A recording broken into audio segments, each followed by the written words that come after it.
85% of the answers are attitude. В Англия обикновено, когато правим това упражнение, 85% от отговорите показват, че е нагласа по-скоро. You see, you give me a new ambassador that has got a good attitude but hasn't got the skills can be learned. Нали казват, ако ми дадеш нов бранд амбасадър, стига да има нагласата, уменията ще ги научи, ще ги придобие. Yeah, but attitude, you know, sometimes you just can't change people's attitudes. That's the way they are. They're all up as part of their DNA. Но животът е такъв, че на някои хора нагласата не може да се промени. Това е вкоренена част от тяхното ДНК. От възпитанието идва. Skills can be taught. Уменията се обучават и възпитават. So what I want you to do now is have a look at this list and see how many apply to you. Затова искам сега да погледнете списъка и да си кажете, да се запитате колко тези са приложими за вас. Do you have some of these or all of these, or you know there's areas you need to improve on? Имате ли поне няколко от тези? Или имате всичките? Или си признавате, че има някакви неща, по които може да поработите? See, for me, give me someone who's got a good attitude, I can teach them all the skills they need. Защото за мен, ако дадете добър човек с доброто настроение и нагласа, всички умения могат да му ги предам. And that's what we should be looking for when we're talking to people. Именно това трябва да търсим и ние да гледаме, когато говорим с хората. What's their attitude? Каква е нагласата им? Okay. Let's talk now about building beyond local. А сега, нека да поговорим за това да изграждаме отвъд местността, в която живеем. So you guys here are all from Bulgaria. You're all this part in this country. Вие тук всички сте от България, от тази страна. How do you build outside of the country? How do you build outside of your location? Как се гради бизнес извън страната, извън вашето място? Okay, because one of the common objections to building a big business is, well, you know, I know these people here where I live and you know where I socialise. Защото една от големите пречки, които имат хората пред това да изграждат голям бизнес, е, че си мислят, тук хора да ги познавам, но социализирам с тях, комуникирам си. I don't have this on the slide, but this is what I would say to expand my business internationally or nationally. Нямам го на слайд, но това бих казала, ако искам да развия бизнеса си и на национално, и на международно ниво. I will be talking to hopefully new partners. Ако говоря с нови партньори, нови бранд амбасадори. Or if it's a stranger who I've never met before. Или дори сте познат когото за първи път срещам. Let's start with the stranger. Нека да започнем с непознати. I don't know whether you can help me or not. Не знам дали може да ми помогнеш или не. But my business is expanding fast. Но бизнесът ми бързо се разраства. And we need entrepreneurial, open-minded people in. И се нуждаем от предприемачи или хора с отворено съзнание и мислене в. And I understand it could be any country in Europe. Разбирам, че може да е във всяка страна в Европа. Yeah. Do you know anybody who might like to make an extra 500,000 euro part-time? Знаете ли някой, който би проявил интерес да изкара още 500,000 евро в свободното си време? Because my business is expanding. Защото моят бизнес се разширява. You see, many of you sit in this room thinking, oh, international, I couldn't do that, it's miles away, it's another country, you know, I struggle just to work locally. Предполагам, че много от вас в тази зала в момента си казват, какво на международно ниво, толкова далече, не мога да мен ми е трудно и тук в страната да се развива. But if you just ask the right questions. Но просто трябва да задавате правилните въпроси. My business is expanded internationally. Do you know anybody in wherever you want to expand to? Моя бизнес се разраства в международен план. Познавате ли някого в там, където искате да се развиете и? Now, I don't know your country, but if you wanted to expand outside Sofia, for example, or outside where you live, you just choose that location and use the same script. И не знам, не съм запознат с особеностите на страната, но ако от София искате да се разраснете извън града, в който сте, пак прилагате, просто адаптирате сценария. So my business is expanding rapidly. I'm looking at, you know, we're looking to expand in Germany, in Austria, in Sofia, wherever you're looking to expand. Do you know anybody who might be interested in making an extra 400, 600, 800,000, whatever you're comfortable pitching the business at, okay, in that town, in that city? Бизнесът ми се разраства стремглаво и гледаме да се развием в Германия, Австрия, някой друг град в България, където и де. Сещате ли се за някой, който би имал интерес да изкарва определена сума, която на вас ви е удобно да кажете, за да мотивирате човека, за допълнителен доход. So you might like to start by drawing, let's say, a 50-mile radius around where you live now. Тоест можете да започнете с радиус от 50 км от там, където живеете в момента. What are the towns and villages that are in that 50-mile radius? Всички градове и села в този 50 км. So people you meet, you say, well, I'm going to focus on that town this week. I'm going to focus on that town this week. So everyone I meet, I'm going to ask them, who do they know who'd like to make an extra blah, blah, blah, blah, blah, because my business is expanding. Избирате си едно градче, върху което ще се съсредоточите в тази конкретна седмица и всеки с когото се срещате, питате, познаваш ли някого или кое си градче, който иска да припечели или колко си, защото мой бизнес се разраства. Make sense? Смислено е, нали? I'm going to spend a lot of time on this, but one of the things that talking to the company is you guys tend to think quite insular. Няма да отделям твърде много време на това, но едно от нещата, които чувам, като си разговаряме в комуникацията с компанията, е, че понякога се ограничавате вътрешно, на териториално равнище. Europe is your oyster. You can go anywhere. Ама Европа цяла е ваша. Където искате, можете да се развивате. I'm not sure, but I think all your expenses in travelling are tax deductible, aren't they? Мисля, че може би като пътувате, ви се приспадат данъци от командировки. I don't know your tax system. Няма никаква представа какво ви е данъчното облагане тук, но аз дам идеи. Okay, so the theme of what I've been talking about this morning and going to continue this afternoon is basically three words. Who do you know? Who do you know? От това, което обсъждахме и сутринта, и това, което ще казвам сега в следобедните часове, е просто тези няколко ключови думи. Кого познаваш? Кого познаваш? Кого познаваш? Okay, so who do you know? Who do you know? Who do you know? When I was building my business, I don't build it anymore, I caretake it, but when I was building it, I had a 3-foot rule. Anyone come within 3 foot of me, I spoke to them. Когато изграждах активно бизнеса си, в момента само го обгрижвам, не го изграждам активно, но тогава си имах едно правило. Всеки, който се доближи на метър от мене, говоря с него. Why not? See, all the no's don't pay my bills. Нали знаете, отказите, когато ми казват, не, това не ми плаща сметките. It's the yeses. I've got to get through the no's to find the yeses. Всяко да ми плаща сметката. Тоест трябва да премина през всичките нета, за да стигна до дата. No is never no for now. No just means your timing's wrong. Не, никога не означава твърдо не. Не означава, че просто не е правилният момент. So if you sit in front of somebody and you're presenting the great products of Aquasource, Тоест, ако сте седнали с някой, който представяте отличните продукти, които предлага Aquasource, and for some weird reason they say no, и поради някаква налудничава причина те решат да откажат. this is what you say. Това казвам. So, Mary, look, I really appreciate the time you've given me today, allowing me to go through the Aquasource products. Мери, много ти благодаря за отделеното време, оценявам го, благодаря ти, че изслуша това, което представи за продуктите на Aquasource.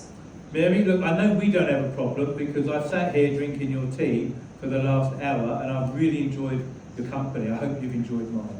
Знам, че между нас няма никакъв проблем, защото през последния час се наслаждавам на твоя домашно приготвен чай и на мен ми беше приятна твоята компания, надявам се на теб, моята също да ти била приятна.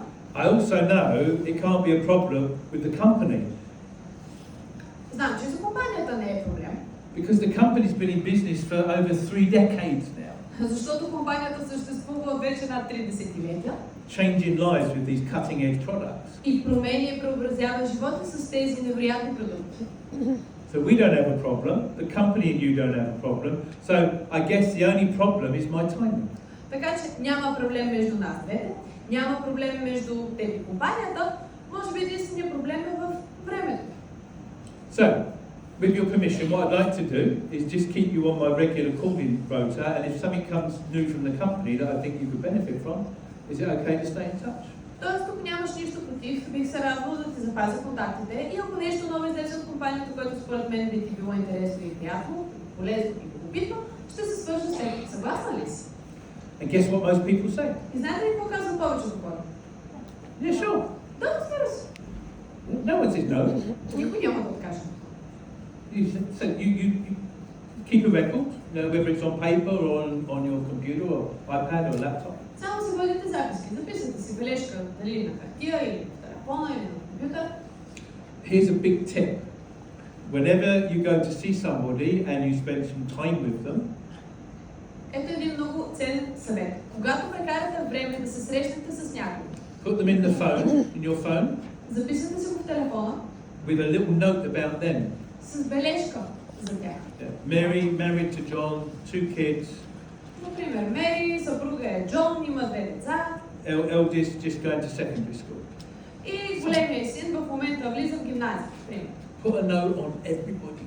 За всеки си водете някакви бележки за вас. Because then in my example, you know, I know we don't have a problem, I can't have a problem with the company, so it must purely be my timing, put me on a list. Защото в моя пример, който ви дадах, няма проблем между нас, няма проблем с компанията, нямаш против да те държа в списъка и да се обадя след време, когато изникне нещо подходящо за теб. When I then ring them up in a month or 2 or 3 with a reason to call them, когато се обадя след месец, 2-3 с причина и повод за обаждането, I've got to know a little bit about their family. имам бележка за семейството. So when I ring, it's not just business. И като се обадя, не е просто бизнес и работа. I start the conversation, you know, hi, it's Steve here from Aquasource. Аз започвам разговора с здрасти, Стив се обажда от Aquasource. Just give you a quick call, Mary. Набързо ти звън към Мери. But before that, did your eldest get into the school he wanted? Ама преди това, синът ти успя ли да влезе в гимназията, в която искаше? По първи. And is your husband still working all the hours God gives? Съпругът ти още ли работи денонощно? What straight away do they remember? Какво запомнят? Кое е първото нещо, което запомнят веднага? Ще им помниш семейството. Yeah, I remember their family. What's most important to most people? Помните семейството. Кое е най-важното за повечето хора? Семейството. The family. Семейството, да. So here's the real clever bit on this presentation that I'm sharing with you. Така че това е хитринката в тази презентация, която ви споделям. You find any reason to call them. Каквато и да причина намерите да им се обадите, Company launch a new product, or there's a special discount on green energy, or whatever. нов продукт пуска компанията или има специални отстъпки, намаления за зелена енергия или каквото и да било.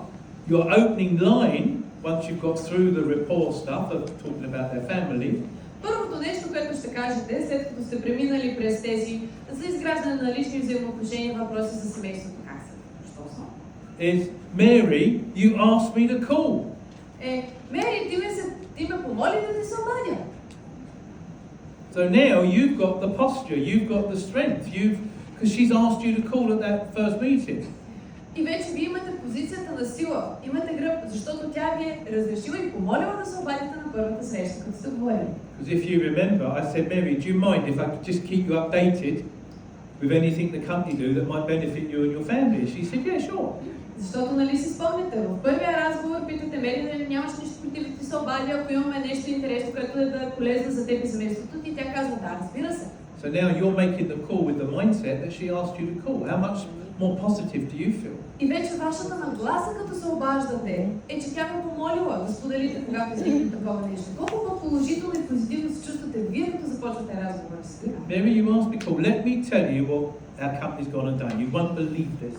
Мери, ти ми помоли да те се обади, ако има нещо ново, което да те заинтересува. Няма да повярваш какво се случи. So you build rapport. You haven't got a sale, but you keep the door open and you ring them back. You know a little bit about their family, but they've asked you to ring.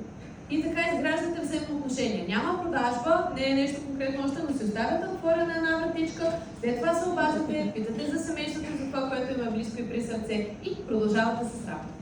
Make sense? Има смисъл, нали? Usable? Можете да го използвате, нали? Good stuff. Okay.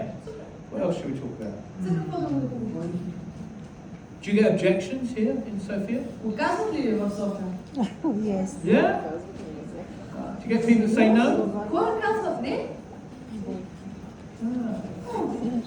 Do you get people that lie to you? Хората лъжат ли време на време? Give me a show of hands if you've invited people to a meeting and they've not shown up. Вдигнете ръка, ако сте канили някой на среща и той не се е появил. Okay, lots, okay. Доста, да. Okay. What do you do when you get back in contact with those people? Какво правите, като им се обаждате след това? Do you have a strategy of how to approach them? Имате ли стратегия как да подходите към тези хора? Let me tell you what my two strategies used to be. Ще споделя моите две стратегии едно време.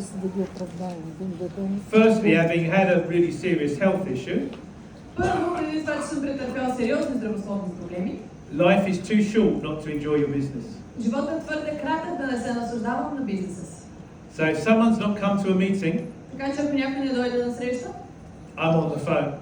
дигам телефона веднага. Okay. John, Steve here from Aquasource. Listen, I want to apologise to you big time. Джон, Стив се обажда от Aquasource. Искам да се извиня, ама страшно много съжалявам. Това е готино. I was at the meeting last night and it was wall to wall. This business is going through the roof. I am so sorry I didn't get a chance to speak to you personally. Снощи бях на срещата и нямаше място, ама е така кърпица да падне. Толкова много хора има, бизнеса се разраства, взрив. Не можах да те видя да говоря лично. Те ме извинявай, че съм пропуснал. И той казва да бях там. Have some fun. You knew they weren't there. Ма позабавлявайте си, вие знаете, че те са били там. And you'll get, oh dear. И ще получите на среща на мънкане. Ами аз такова, Боже. You won't believe this, but the next door neighbour's wheelie bin flew out and the battery guy escaped. Абе, не знам дали знаете, толкова се случи на съседа, там кучето избяга, тръгна по нашия двор, обикаля, гонихме мале. Some excuse. Все оправдание. You just say, not a problem. Sorry I missed you. Let's book you in for the next one. Отговаряте си. Няма проблем, извинявай, че се разминахме, айде да се срещнем следващия път. Give me a show of hands. I don't know if this translates. Give me a show of hands if you have a naughty streak in you, like a little naughty streak up here. You don't mind playing a few games. Дигнете ръка, ако имате малко така у вас нещо хитрушково и много играете и се забавлявате така понякога, може би леко и да чувствате. Anyone got a naughty streak? Not many. Айде, признавайте си често, кой се забавлява? Let's use the word evil. Who's got a little evil? Добре, малко. Anyone got a little evil? Айде, малко. Okay. So along the theme of having some fun, Та по темата да се позабавляваме малко на чужбина, same situation. същата ситуация. You invited them to a meeting. Каните ги на среща на събиране. They didn't show up. Не се появява. So you ring them up. Звъни. John, Steve here, Aquasource. Джон, Стив от Aquasource се обажда. Are you all right? Добре ли си? Did you have an accident? Да не претърпя инцидент. Are you in hospital? Болницата ли си? My friend Roy was running the meeting last night. I got him to stop the meeting for half hour because you said you were coming. Приятеля ми Рой снощи водеше срещата и го накарах половин час да те изчака, защото ти казва, че ще дойдеш, не мога да пропусна. I said something major must have happened. Are you all right? Сигурно нещо страшно се е случило, че да не се появиш. Добре ли си, жив ли си? So either which way, life's too short not to have a bit of fun. Пак ще кажа, и в двата случая, животът е твърде кратък да не се позабавлявате малко. If they didn't come to that meeting and they don't come to a subsequent meeting, they're probably not going to come to a meeting. Ако не са дошли на тази среща и не са дошли на следващата среща, най-вероятно няма никога да се появят. Don't worry. Ма няма проблем, да се притеснявате. Plenty of people to talk to. Предостатъчно хора има, с които да разговарят. Could you get rich if you just spoke to everybody in Sofia? Можете ли да забогатеете, ако са говорили с всички, дори само в София? Да. Yeah. So those that say no, and this is an attitude thing, not a skill. Those that say no, that's their loss, not yours. Това е въпрос на нагласа, не е умение. Тези, които казват, те губят. Не е ваш проблем. Jim Rohn said there's only about 5 people in the world that are really bad. Джим Роун е казал, че само около 5 души в света са наистина лоши. Yeah, they just move around a lot. Просто много обикалят. So you've probably spoken to. И най-вероятно и вие сте разговаряли с тези гади. So let's have a look now. Let's have a look at